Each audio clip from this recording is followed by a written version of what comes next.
Hey everybody, welcome back to Record-ology. Have you ever heard of the RCA Camden label? Here's a picture of this particular disc. This is, sorry I can't get close to it, the camera's really close to the player.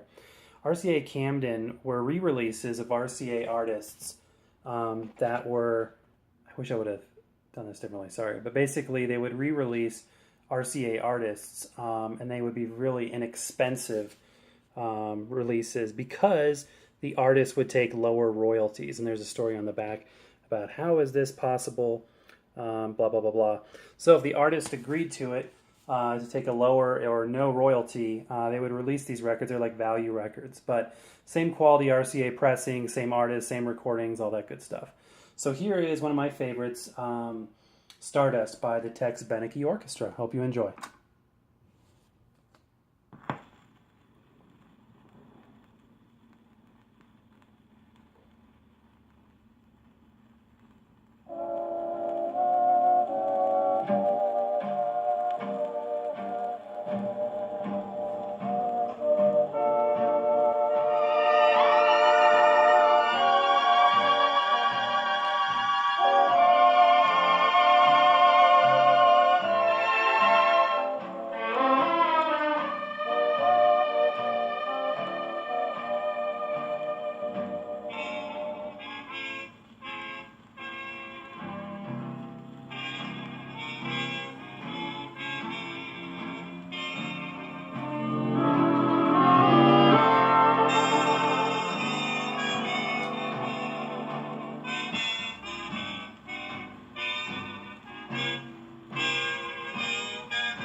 Alright guys, there you go, Stardust by the Tex Beneke Orchestra.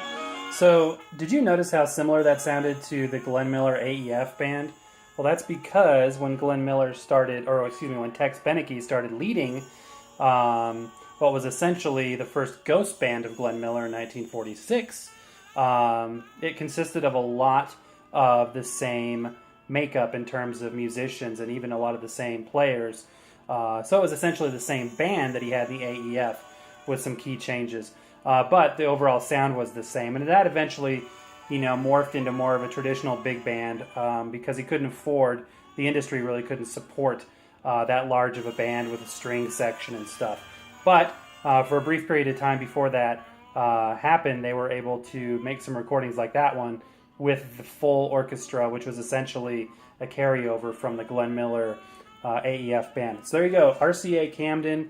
Obviously Camden, if you do a little searching about the history of RCA Victor, Camden, New Jersey, where the pressing plant for RCA was located, was the inspiration for the name of this sub-label, sub-brand of RCA. RCA Camden. You can find them all over the place. Got this at the thrift store. Really cool recording. So anyway, hope you guys enjoyed it. And as always, thank you for watching. Happy record hunting, and please subscribe if you haven't done so already. All right, have a great day. Bye-bye.